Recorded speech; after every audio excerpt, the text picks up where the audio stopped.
Hello बच्चों, कैसे हो आप लोग। आप सबको मेरी तरफ से, अपने चैनल की तरफ से नमस्कार और जय हिंद। ठीक है। आज अपना जो आज का टॉपिक होगा वो होगा vector representation of Coulomb's law. Coulomb's law का जो वेक्टर रिप्रेजेंटेशन उसके बारे में आज डिस्कशन करेंगे। आपको इससे पहले कूलॉम्स लॉ के बारे में जो बेसिक नॉलेज है, बेसिक रिक्वायरमेंट है, उसके बारे में पता होना चाहिए। इसके लिए जो इससे पहले वाली वीडियो है कूलॉम्स लॉ की, उसके ऊपर आप जाइए, उसको देखिए। ठीक है। उसके बाद आपके जो वेक्टर रिप्रेजेंटेशन होगा कूलॉम्स लॉ का, वो इजीली समझ में आ जाएगा। तो चलिए डिस्कशन करते हैं vector representation of Coulomb's law के ऊपर। देखो, इसमें किया क्या जाएगा कि यहाँ वाई एक्सिस और ये एक्स एक्सिस लिया, और ये ओरिजिन पॉइंट O हो गया। यहाँ एक चार्ज है Q1 और यहाँ दूसरा चार्ज है Q2।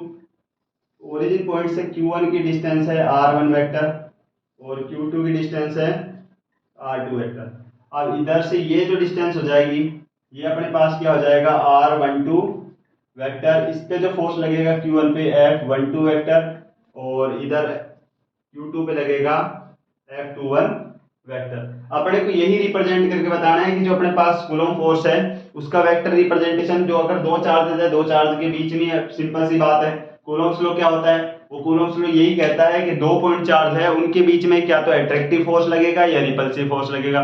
तो उसके लिए एक इनवर्स स्क्वायर फॉर्मूला प्रोवाइड किया था कूलॉम्स ने। उसे ही बोलते हैं क्या, कूलॉम्स लॉ या कूलॉम फोर्स या कूलॉम फॉर्मूला। ठीक है। अब उसके वेक्टर रिप्रेजेंटेशन के लिए क्या किया मैंने अपने पास एक एक्स वाई जो अपने पास प्लेन लिया किसी भी कार्टेशियन कोऑर्डिनेट का, और उसमें क्या लिया, दो पॉइंट चार्ज लिए Q1 और Q2। दोनों पॉइंट चार्ज लिए, इनके बीच में अपने पास क्या होगा, डिस्टेंस R12 वेक्टर हो जाएगा, और Q1 की ओरिजिन पॉइंट से डिस्टेंस R1 वेक्टर होगी, और Q2 की ओरिजिन पॉइंट से डिस्टेंस R2 वेक्टर होगी। ठीक है। अब अपने पास नेक्स्ट डिस्कशन किसके बारे में करेंगे कि जो फोर्स होगा, तो वन बाय वन चलते हैं। फोर्स ऑन Q1 इज क्या होगा, F12 vector is equal to 1/4 pi epsilon naught Q1 Q2 upon R12 vector modulus का स्क्वायर और R12 क्या। इक्वेशन नंबर 1 तो ये हो गया। ठीक है। ये अपने पास क्या हो जाएगा, Q1 पे जो फोर्स लगेगा, वो फोर्स क्या होता है, coulomb force F vector is equal to 1/4 pi epsilon naught Q1 Q2। Distance क्या हो जाएगी, R12 वेक्टर, उसके मॉडुलस का स्क्वायर इनटू R12 कैप। ठीक है। अब इधर से आगे चलते हैं भाई, वन बाय वन करके। यहाँ R12 जो कैप होगा वो होगा आपके पास R12 vector upon R12 vector का मॉडुलस। ठीक है। अब ये क्या करूंगा, value put in one, equation 1 में पुट करो इसको। तो यहाँ क्या हो जाएगा, F12 vector is equal to 1/4 pi epsilon naught. यहाँ होगा Q1 Q2, ये Q1 Q2 as it is रख दिया जाएगा। इसके बाद यहाँ R12 वेक्टर मॉडुलस, इसको रोक के रखो। ठीक है। अब अपने पास R12 कैप है, तो यहाँ क्या लिख दूंगा, R12 वेक्टर अपॉन क्या हो जाएगा, R12 कैप की पावर 1 हो गई, यहाँ कितनी है 2, तो दोनों मिलके आपस में क्या हो जाएगा 3। ठीक है। यहां तक हुआ। अब इसके बाद नेक्स्ट चलते हैं। देखो, इसे इक्वेशन नंबर 2 नेम दे दो। तो यहां से क्या होगा कि अगर R, क्या देख के चलूं मैं, R12 वेक्टर, तो R12 वेक्टर हो जाएगा R1 vector minus R2 vector. देखो अज्यूम करके चलो, इस कंडीशन में क्या अज्यूम करोगे कि इस कंडीशन में ये अज्यूम करना है, जो ओरिजिन पॉइंट से डिस्टेंस है Q1 की, R1 वेक्टर, वो लार्जर है Q2 से। ठीक है। तो Q R1 में से R2 लेस कर दूंगा, तो मेरे पास क्या आ जाएगा, R12। ठीक है। ये आया। तो यहां क्या लिखूंगा अब, वैल्यू पुट इन 2, इस 2 में उठा के रखो इसे। तो यहाँ क्या हो जाएगा, F12 vector 1/4 pi epsilon naught Q1 Q2 upon क्या हो जाएगा, यहाँ R12 है, यहाँ होगा R1 vector minus R2 vector. रुको, यहाँ ब्रैकेट दे देता हूँ पहले, इसका मॉडुलस और फिर क्यूब। ठीक है। इसके बाद क्या आ जाएगा, R1 वेक्टर और R माइनस का R2 वेक्टर। तो ये इक्वेशन नंबर 3 आ गया आपके पास। यहाँ तक डेरिवेशन सॉल्यूशन हुआ। इक्वेशन नंबर 3 कैलकुलेट हो गया। जो फोर्स होगा उस फोर्स को एक्सपेंड कर दिया, किसके फोर्स को, Q1 के फोर्स को, और अपने पास उसकी वैल्यू क्या आ गई, इक्वेशन नंबर 3। अब इसके बाद नेक्स्ट पे चलते हैं धीरे धीरे वन बाय वन। अब इसके बाद क्या करता हूँ, देखो यहाँ तक उतार लो, इसको ढंग से देख लो, समझ लो, और हाँ भैया कॉपी पेन लेके बैठा करो ताकि आपको दिक्कत ना आए, इसको नोट करते चला करो। एज इट इज ही लिख लिया तो ये समझ लो तुम्हारे नोट्स पूरे हो गए, तुम्हारा आधे से ज़्यादा काम हो गया। रिवीजन करोगे, दोबारा एक बार वीडियो देख लो और उन चीज़ों को सॉल्यूशन कर लो, आप खुद ही आगे बढ़ जाओगे, आपका काम खुद ही आगे इंक्रीज हो जाएगा। ठीक है, इस चीज़ का वरी आप बिल्कुल ना करना कि आप पीछे रह जाओगे, आपका कोई काम अटकेगा, बिल्कुल भी नहीं अटकेगा। फिजिक्स की वजह से तो कुछ नहीं अटकने वाला, अगर आप कंसिस्टेंसी से वीडियो देखते चल रहे हो तो। ठीक है, अब आगे चलते हैं। देखो यहाँ तक हो गया क्वेश्चन नंबर 3 तक। फोर्स आ गया मेरे पास Q1 पे। अब बात करूंगा Q2 पे। Q2 पे फोर्स क्या होगा, उसकी वैल्यू कैलकुलेट करेंगे। चलिए भाई, अब देखो मैं थोड़ा सा चेंजमेंट क्या पूरा ही करता हूँ, वन बाय वन करते हैं। अब देखो चेंजमेंट क्या करना है, अब क्या करूंगा, फोर्स ऑन Q2 इज क्या होगा, F21 vector is equal to 1/4 pi epsilon naught. यहाँ क्या हो जाएगा, Q1 Q2 upon R21 vector modulus का स्क्वायर और R21 कैप। Equation number 4। यहाँ से तो इक्वेशन नंबर 4 ये हो गया, सेम एज इट इज है। फोर्स F21 वेक्टर लिया, Q2 चार्ज पे है, ठीक है, तो उसके लिए क्या होगा, F21 vector is equal to 1/4 pi epsilon naught. Q1 Q2 दोनों के बीच लग रहा है इसलिए Q1 Q2, नीचे डिस्टेंस क्या आ जाएगा। अब क्या होगा, अब इस कंडीशन में R2 होगा बड़ा किससे, R1 से। ठीक है, यानी ये डिस्टेंस ज्यादा होगी, या जूम करके चलते हैं क्योंकि चार्ज की आप पोजीशन ड्राइव करना, चार्ज तो दिखता नहीं, उसकी पोजीशन ड्राइव करने के लिए आप अपना ज्यूम कर सकते हैं कि अब ये डिस्टेंस क्या है, इससे लार्ज है। ठीक है, तो R2 जो होगा डिस्टेंस वो लार्ज है R1 वेक्टर से, तो यहाँ क्या होगा, R2 vector minus R1 vector हो जाएगा। ठीक है, तो अब अपने पास इस कंडीशन में क्या आ जाता है, R21 ये जो डिस्टेंस होगी ये वाली, अब जूम करके चलते हैं कि अब डिस्टेंस हो जाएगी R21 वेक्टर। अब इसका ले लिया मॉड्यूलस, अब यहाँ क्या करूंगा, R21 है उसका ले लिया मैंने कैप, मल्टीपल कर दिया, मेरे पास वेक्टर रिप्रेजेंटेशन हो गया फोर्स का। ठीक है, अब देखो वन बाय वन क्या करते हैं, रुको मैं तो इरेज करके बताता देता हूँ, कुछ नहीं करना, वो का वही स्टेप बाय स्टेप चलते रहो। यहाँ क्या करोगे, R21 जो आपके पास क्या लिया कैप, वेक्टर की डेफिनेशन से R21 vector upon R21 vector का मॉडुलस। ठीक है, अब ये क्या करूंगा मैं, इक्वेशन जो वैल्यू है वो किस में रखूंगा, ये वाला वैल्यू है इस इक्वेशन में उठा के रखूंगा, इसका नाम है इक्वेशन नंबर 4। तो अब इसमें जैसे ही उठा के रखूंगा तो क्या होगा, देखो फेरबदल होगा थोड़ा सा, बस इतना सा चेंजमेंट करते चलना। क्या चेंजमेंट होगा कि यहाँ जो डिस्टेंस है मैंने ये एज इट इज रखा, मॉडुलस R21 वेक्टर इसका हो जाएगा Q। ठीक है, और यहाँ क्या आ जाएगा, अब R21 वेक्टर। ये इक्वेशन नंबर क्या नेम होगा, ये इक्वेशन हो जाएगी फिट। एज इट इज है, अगर एक बार एक चार्ज के लिए आ गया तो दूसरा इजीली आ जाएगा। ठीक है, तो अब यहाँ डिस्टेंस क्या करूंगा, R21 वेक्टर होगा, तो अब इस कंडीशन में क्या होगा, R2 वेक्टर बड़ा था इससे, तो R2 वेक्टर में से अगर R1 वेक्टर लेस करूंगा तो R21 वेक्टर मेरे पास आ जाएगा। तो यहाँ R2 वेक्टर, यहाँ R1 वेक्टर किया।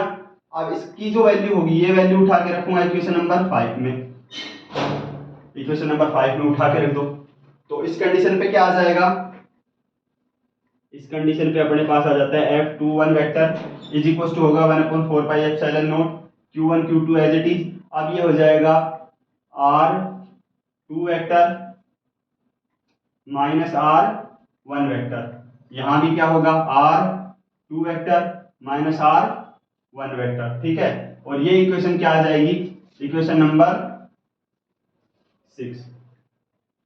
इस तरह चेंजमेंट करना है। अच्छा तुम तो इसे पूरा ही उतारना भाई, ऐसे चेंजमेंट मत करना, मैं तो बताया कि बस खाली चेंज क्या होगा, वो चेंज पहला क्लियर हो गया तो दूसरे का तो बस चेंज करो थोड़ा सा, वो की वो वैल्यू आ जाएगी। अब इसके बाद आगे क्या करना वो देखना।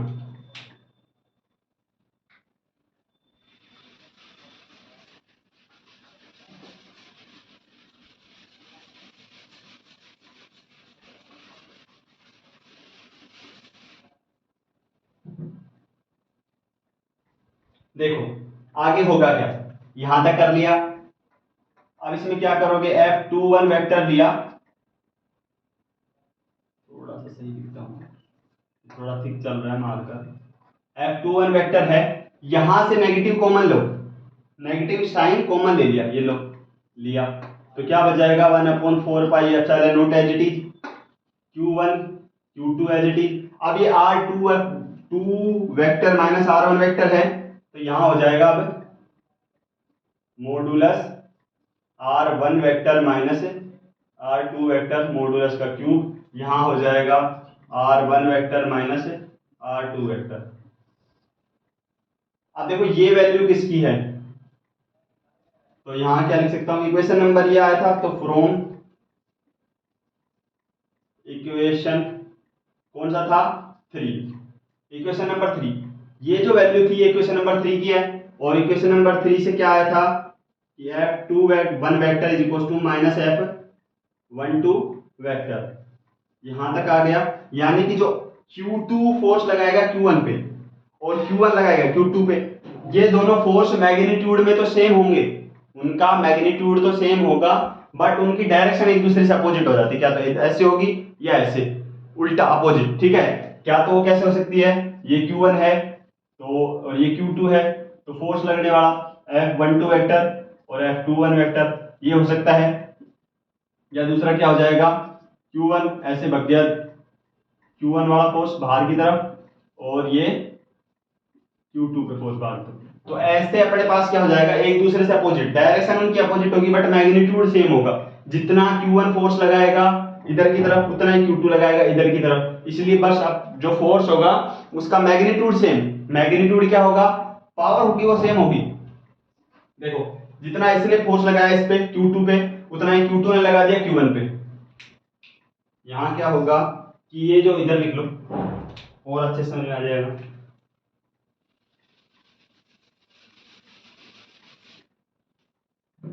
यहां से क्या हुआ देखो, ये है Q1, इसने Q1 है और यहां है Q2, इसने फोर्स लगाया F2 वेक्टर 12 वेक्टर और इसने लगाया F21 वेक्टर। अब देखो फोर्स की क्या है, जितना फोर्स Q1 ने लगा दिया इधर, जो Q2 है उसने लगाया Q1 पे, उतना ही फोर्स लगाएगा Q1 Q2 पे, यानी कि इधर से इसने लगाया इधर से इसने लगाया, जितना ये लगा रहा है उतना ही वो लगा रहा है, तो दोनों का अपने पास फोर्स क्या है, फोर्स का मैग्नीट्यूड सेम है बट डायरेक्शन एक दूसरे से क्या है, ये इधर लगा वो उधर लगा, डायरेक्शन क्या होगी अपोजिट। यही बताना चाह रहे, जितना Q1 जो होगा Q2 पे लगाएगा उतना ही Q2 Q1 पे लगाएगा, तो फोर्स अपने पास इसने लगाया इस पे, ऐसे मान लो ये अपने पास Q2 है, Q2 क्या करेगा, ये Q2 ये Q1 ये Q2, इस Q जो Q2 है उसने इस पे फोर्स लगाया, जितना फोर्स इसने लगाया उतना ही क्या करेगा Q1 इस पे लगाएगा, तो मैग्नीट्यूड तो सेम हो जाएगा बट अपने पास क्या होगा डायरेक्शन, ये इधर लगाएगा फोर्स वो उधर लगाएगा, तो डायरेक्शन अपोजिट हो गई, ठीक है। ऐसे ही होता है फोर्स अगर पास जो होगा वो डायरेक्शन में तो अपोजिट होगा बट मैग्नीट्यूड में सेम होता है, यही बताता है अपने पास vector representation of Coulomb's law. या फिर कैसे होगा देखो, Q1 F12 वेक्टर और Q2 F21 वेक्टर, ये जितना Q जो Q2 होगा उस साइड फोर्स लगाएगा उतना ही Q1 इस साइड फोर्स लगाएगा, ठीक है। तो ऐसे भी हो सकता है, ये अपने पास क्या हो जाएगा आपका कूलम्ब्स लॉ का वेक्टर रिप्रेजेंटेशन। तो यहां आगे क्या लिखोगे,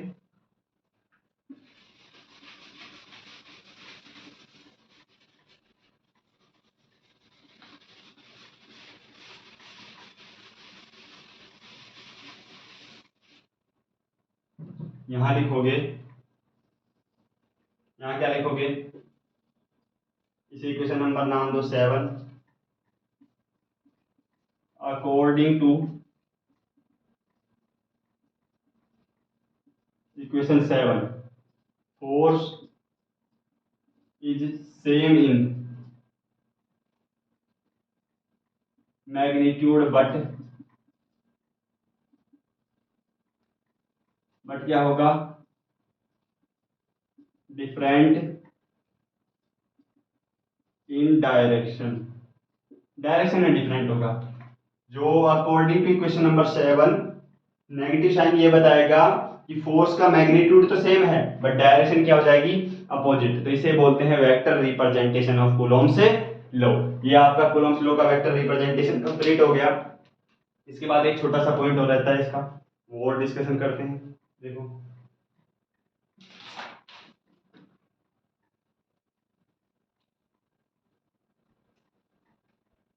चलिए नेक्स्ट टॉपिक पे चलते हैं।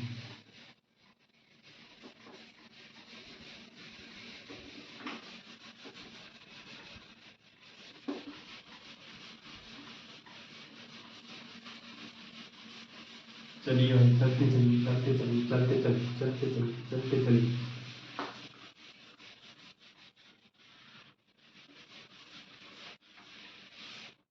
अब आ जाएगा force among many charges. Next topic आपका क्या होगा, फोर्स अमॉन्ग मैनी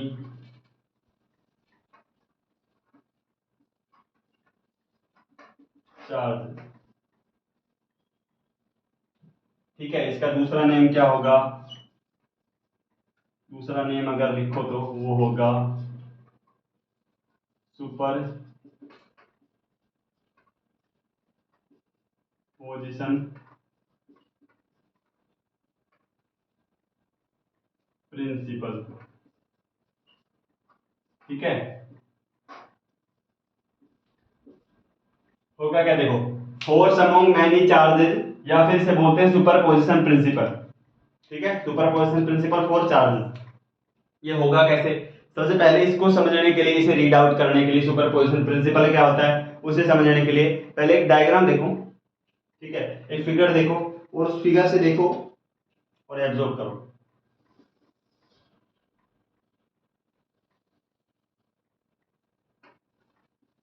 ये y, ये x और ये z, ये ओरिजिन पॉइंट क्या हो गया आपका O, हो गया।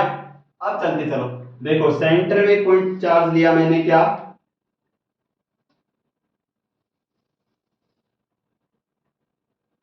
यहां लिया मैंने Q0, सेंटर पॉइंट चार्ज है Q0, इसकी डिस्टेंस है ओरिजिन पॉइंट से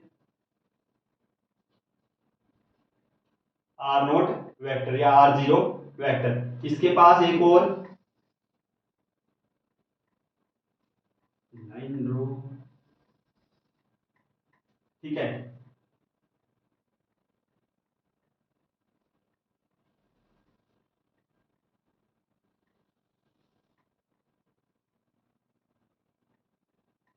ओके,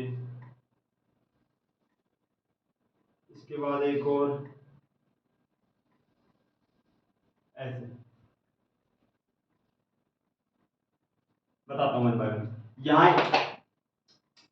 यहाँ एक पॉइंट चार्ज है Q1, यहाँ है Q2 और ये फाइनल है Qn। ठीक है, Q1 Q2 Qn, Q1 Q2 Q3 Q4 Q5 से लेकर लास्ट Qn तक पॉइंट चार्जेस हैं Q0 के चारों तरफ या उसके नियर बाय। ठीक है, कोई भी अपने पास सब्सटेंस है उसमें बहुत से पॉइंट चार्जेस हैं। ऐसे ये सब्सटेंस लिया, इसमें से dot dot dot dot dot करके बहुत से पॉइंट चार्जेस हैं। मैंने ये बताया Q0, तो इसके चारों तरफ बहुत से ऐसे हैं, कहां से लेके Q1 Q2 Q3 Q4 Q5 Q7 से लेके Qn तक अपने पास क्या होंगे, पॉइंट चार्जेस होंगे। तो और वो सारे के सारे कुछ ना कुछ उस पर फोर्स अप्लाई करेंगे। सेंटर अपने पास क्या ले लिया चार्ज, मैंने सपोज करके चल रहा हूँ Q0 सेंटर चार्ज है और उसके चारों तरफ बहुत से चार्जेस रखे हुए हैं और वो कुछ ना कुछ उस पर क्या हो रहा है, फोर्स अप्लाई कर रहे हैं। तो उस कंडीशन में क्या होता है कि इस पे जो नेट फोर्स लगेगा वो इन जितने भी इस पे चार्जेस चारों तरफ हैं और वो जितना भी फोर्स इस पे अप्लाई करेंगे, यहाँ चारों तरफ चार्जेस हैं, ये भी चार्ज है, ये भी चार्ज है, ये भी चार्ज है, चारों सबने क्या किया, इस पे फोर्स अप्लाई कर दिया। तो जितना फोर्स इस पे अप्लाई किया जाएगा, जितना फोर्स इस पे अप्लाई किया जाएगा वो अपने पास जो फोर्स होगा किसके बराबर होगा, इसके नेट फोर्स के बराबर। यानी कि जितना फोर्स इसने लगाया सबका अलजेब्रिक सम कर दोगे और फिर जो एक नेट फोर्स आएगा, वो टोटल फोर्स इस पे अप्लाई होता है, ठीक है। और उसे ही बोलते हैं सुपरपोजिशन प्रिंसिपल। दोबारा देख लो, ये R1 वेक्टर, ये R2 वेक्टर, ये Rn वेक्टर, यहाँ R01 वेक्टर, R02 वेक्टर, और ये R0n वेक्टर। इसकी वजह से Qn की वजह से फोर्स लगा F0n वेक्टर, ठीक है। Q1 की वजह से फोर्स लगा F01 वेक्टर, Q2 की वजह से फोर्स लगा F02 वेक्टर। तो ऐसे फोर्स अप्लाई होते चले गए, ठीक है, वन बाय वन। अब देखो अपने पास सुपरपोजिशन प्रिंसिपल क्या होगा। सुपरपोजिशन प्रिंसिपल क्या होगा वो बताता हूं। ये तो समझ में आ गया, कोई सब्सटेंस है, उसमें बहुत से पॉइंट चार्ज है, मैंने कोई भी एक पॉइंट चार्ज पिक किया और उसका ये मान लो ये पॉइंट चार्ज पिक किया, उसका नाम कर दिया मैंने क्यू नोट, इसे मान लिया मैंने सेंटर चार्ज, ठीक है। तो इसके चारों तरफ बहुत से चार्जेस हैं और सारे के सारे इसमें कुछ ना कुछ फोर्स अप्लाई किए जा रहे हैं, फोर्स अप्लाई किए जा रहे हैं। मान लो मैंने कहां से कहां तक चार्ज लिए, Q1 लिया, फिर Q2 लिया, फिर Q3, ऐसे पॉइंट बना के बता दो। Q1 Q2, ये सेंटर चार्ज है Q नोट, और ये Qn, सभी पॉइंट चार्जेस हैं लिए इसके चारों तरफ। तो सब क्या करेंगे, इस पे फोर्स अप्लाई करेंगे, ठीक है। तो सुपरपोजिशन प्रिंसिपल क्या कहता है, सुपरपोजिशन प्रिंसिपल ये कहता है कि नेट फोर्स जो Q नोट पे होगा वो इस पे जितने भी चार्जेस हैं और जितना भी फोर्स अप्लाई कर रहे हैं उस सारे फोर्स के अलजेब्रिक सम, उसको जोड़ दो सारे फोर्स को। इसने जितना लगाया, Q1 ने लगाया, Q2 ने लगाया, से Qn तक जितने भी फोर्स लगेंगे उन सबका अलजेब्रिक सम कर दो, तो फिर जो फोर्स आएगा वो इस पे लगने वाला नेट फोर्स हो जाएगा। इसे बोलते हैं सुपरपोजिशन प्रिंसिपल। किसी भी पार्टिकल की पोजीशन पे लगने वाला फोर्स का अलजेब्रिक सम सुपरपोजिशन प्रिंसिपल होता बोला जाएगा या बताया जाएगा, ठीक है। समझ में आया यहां तक? चलो तो आगे चलते हैं, इसका लैंग्वेज और लिख लेते हैं सुपरपोजिशन प्रिंसिपल का क्या होगा, कैसे करोगे।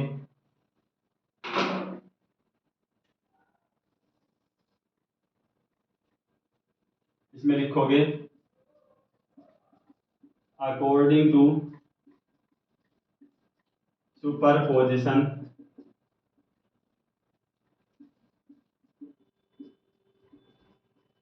Principal, net force on centre charge, net force on centre charge,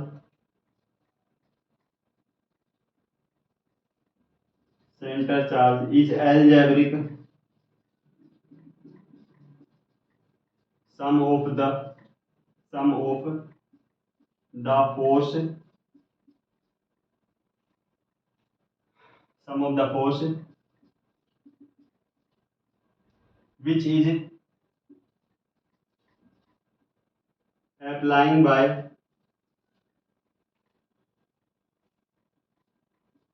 near placed charge,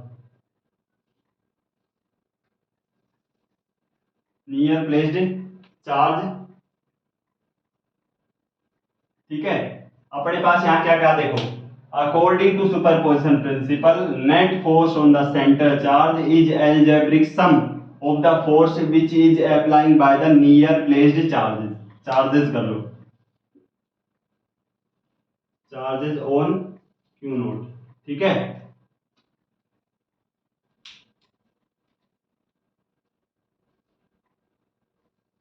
तो ये आपका हो जाएगा सुपरपोजिशन प्रिंसिपल।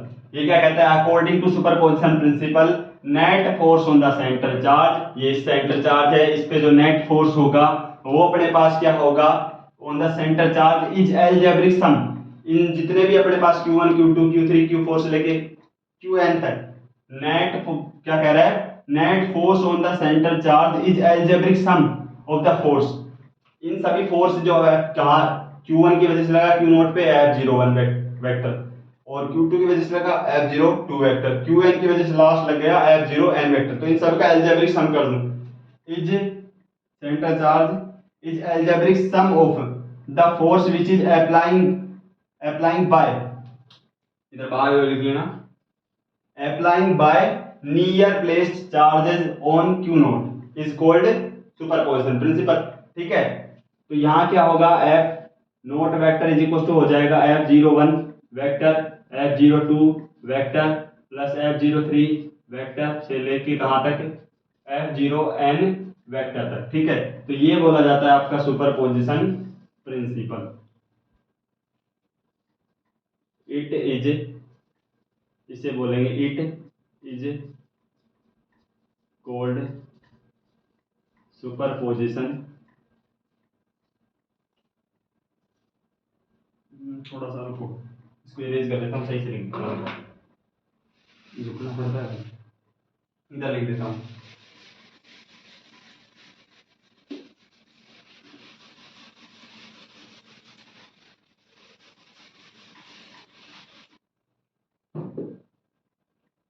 तो इसे इक्वेशन नंबर 1 नाम दिया।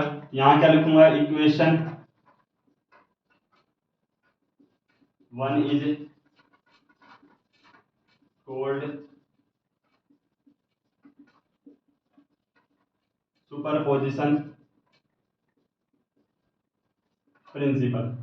ठीक है, सो अब यहां से F01 वेक्टर क्या होगा, वो आपके पास हो जाएगा 1/4 pi epsilon note Q note Q1/R01 vector का मॉडुलस और उसका स्क्वायर और R01 कैप। इक्वेशन नंबर 2 का ए। ठीक है, यहां लिया F02 वेक्टर, वो क्या होगा 1/4 pi epsilon note Q note Q1/R02 vector modulus का स्क्वायर और R02 कैप। ये इक्वेशन नंबर 2 का हो जाएगा बी। अब यहाँ क्या करूंगा, लास्ट कहाँ तक चलेगा, ये हो जाएगा F0n vector is equal to होगा 1/4 पाई एप्सिलॉन नोट, ये हो जाएगा Q note Q1/R0 Q note QN R0n vector modulus का स्क्वायर R0n का कैप। ठीक है, ये हो गया इक्वेशन नंबर लास्ट सी बोल दो इसे। यहां तक देखो, इधर 2 आएगा, F02 1/4 pi epsilon note Q note Q2 हो जाएगा, डिस्टेंस हो जाएगी R02 वेक्टर का मॉडुलस का स्क्वायर और R02 कैप। लास्ट अपने पास क्या हो जाएगा, F0n 1/4 pi epsilon note Q note QN R0n vector का मॉडुलस का स्क्वायर और R0n कैप। ये आपका लास्ट हो गया। अब यहां से क्या करेंगे,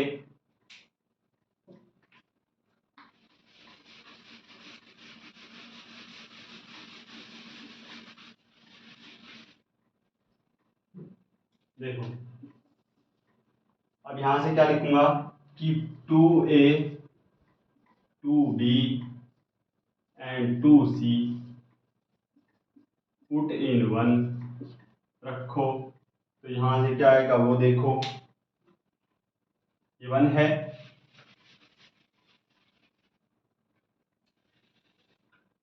वन क्या कह रहा है, देखो कि F0 vector is equal to क्या होगा, F01। F01 क्या है 1/4 pi epsilon note Q note Q1/R01 vector modulus का स्क्वायर R01 कैप प्लस क्या होगा Q2 1/4 पाई एप्सिलॉन नोट, ये Q2 देखो, Q2 क्या होगा Q note into Q2/R02 vector, इसका मॉडुलस का स्क्वायर और R02 cap plus dot dot dot last 1/4 pi epsilon note, यहाँ Q note QN R0n vector, इसका मॉडुलस का स्क्वायर और R0n कैप। ठीक है, यहाँ तक हो गया। अब अपने पास और आगे चलते हैं, इसमें देखते चलो। एक कूलर भी नहीं चला सकता क्योंकि भाई साउंड का प्रॉब्लम होता है, माइक है नहीं अभी, धीरे धीरे अरेंज होगा और जैसे जैसे अरेंज होगा वैसे वैसे मैं इंतज़ाम करता जाऊंगा। ठीक है, तो गर्मी में ही करते हैं। यहाँ F0 वेक्टर 1/4, इधर देखो, इसमें 1/4 pi epsilon note Q note 1/4 pi epsilon note Q note 1/4 pi epsilon note Q note, ये क्यों कॉमन फैक्टर है, बाहर निकाल लो फिर से। अंदर क्या बच जाएगा Q1/R01 वेक्टर इसके मॉडुलस का स्क्वायर R01 कैप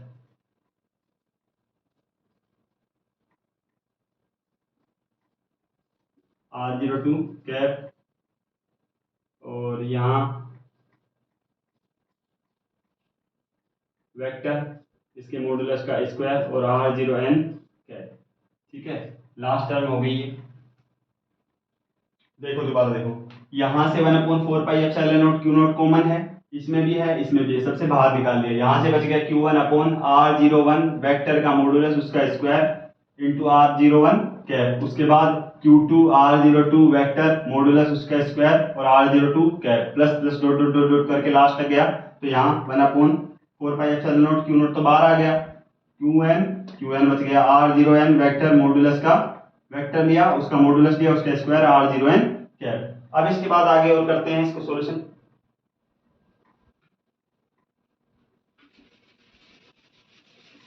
चलते चलो भैया।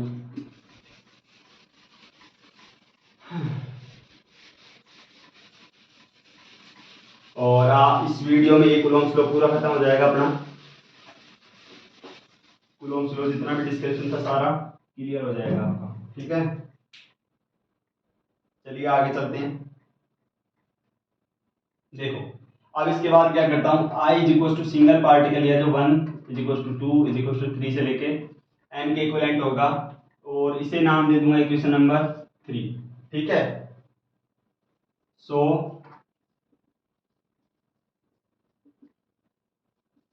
इक्वेशन 3, अब देखो क्या होगा कि एफ जीरो वेक्टर वो हो जाएगा 1/4 pi as it is, q naught as it is, सबका कर देता हूँ सबमिशन, इसका इसका इसका ये सब की क्या कर दूंगा, सबमिशन कर दूंगा।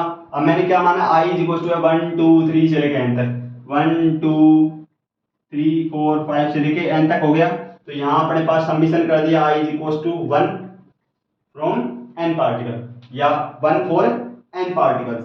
आई अपने पास 1 ले लिया इनके लिए फॉर एन पार्टिकल, या फिर for N point charges. For N point charges के लिए जो I is equal to I particle है, या फिर मैं मान लूं कि सबको एक ही मान लिया, तो सबमिशन करने के बाद एक ही हो गया, तो आई इज इक्वल टू 1 ले लिया for N point charges. N point charges के लिए मैंने आई इज इक्वल टू 1 ले लिया, तो अपने पास क्या होगा, यहाँ है Q1 Q2 से लेके Qn। ठीक है, तो अपने पास यहाँ क्या हो जाएगा, सबमिशन ऑफ Qi अपॉन क्या होगा, R01 है, R02 है, R0n है। ठीक है, तो यहाँ कर सकता हूँ मॉडुलस ऑफ R0i का स्क्वायर, यहाँ होगा R0i वेक्टर। तो ये आपका हो जाएगा, it is called equation number 4, it is, यहाँ लिख लेना, it is called force among many charges. ठीक है, बहुत से चार्जेस के बीच में जो फोर्स होगा वो आपका हो जाएगा क्या, सबमिशन ऑफ टोटल फोर्सेस। ठीक है, तो ये आपकी वैल्यू आ गई, और इसे बोलते हैं superposition principle for the Coulomb's law.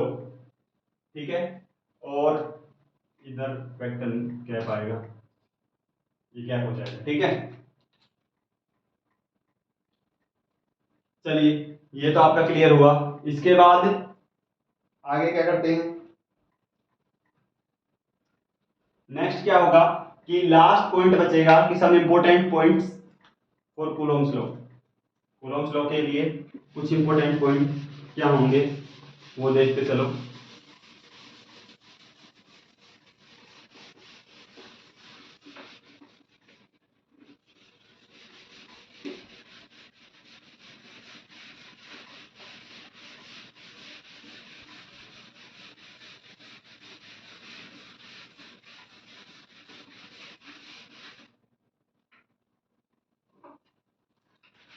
लो भाई, इनमें फ्रिक्शन जनरेट करा देते हैं और बढ़िया से सफाई करें ताकि ये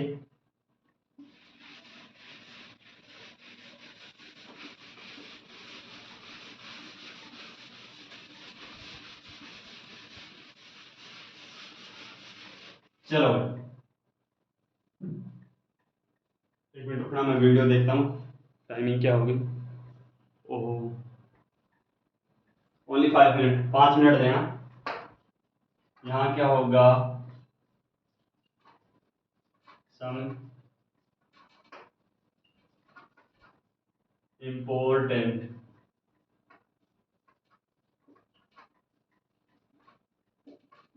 पॉइंट फॉर कूलोम्स लॉ। ठीक है, पहला क्या होगा, देखो, it is only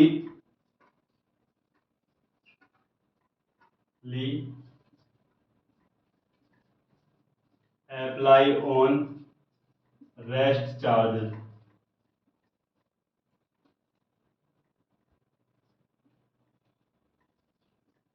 it does not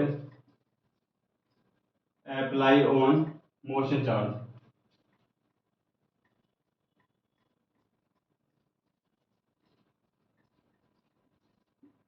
ठीक है, दूसरा क्या होगा, it is only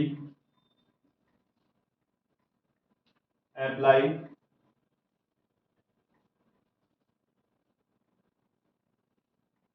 eight small length to 10⁻⁻15 metre. Okay, यानी कि अगर लेंथ जो है वो 10⁻⁻15 मीटर है तो कूलॉम्स लॉ रेस्ट चार्ज के बीच लागू नहीं होता, वहां आ जाता है। ये जो रेंज है इसे फर्मी रेंज बोलते हैं, और इस रेंज में जो फोर्स अप्लाई होता है वो प्योर न्यूक्लियर फोर्स होता है। ठीक है, वहां कूलॉम फोर्स काम नहीं करता। ओके, तो आपकी ये क्लास यहीं फिनिश होती है। नेक्स्ट क्लास में अपन मीटिंग करते हैं, और बाकी आगे के लिए मोटिवेशन मोटिवेशन इतना है, काम करते रहो, कर्म करो, फल की इच्छा ना करो, फल छोड़ दो। जितनी आपकी मेहनत हो सके, जितना आपसे बढ़ सके, जितना आप कर सकते हो, उससे कुछ पॉइंट आगे ही करने की करो, क्योंकि कम से काम नहीं चलता। आपसे जिसका कंपटीशन आपसे है, या आपका कंपटीशन जिससे है, वो क्या पता आपसे कितनी ज़्यादा मेहनत करके चल रहा हो। आज का जो दौर है, आज का जो युग है, वो कंपटीशन का ज़माना है बच्चे। तो जितना हो सके इतना मेहनत करो, इतना स्ट्रोंग बनाओ अपने आप को कि अपना एग्ज़ाम इतने अच्छे तरीके से फाइट हो कि आप अपने जो ड्रीम है उसको अच्छे से अचीव कर पाओ, और आगे अपनी ज़िंदगी में करियर के जितने भी आगे मुकाम हो उनको अच्छे से अचीव कर पाओ। यही हमारी तरफ से कोशिश रहती है। और बस आज के लिए इतना ही। बाकी जय हिंद, जय भारत, मिलते हैं नेक्स्ट वीडियो में। चलिए।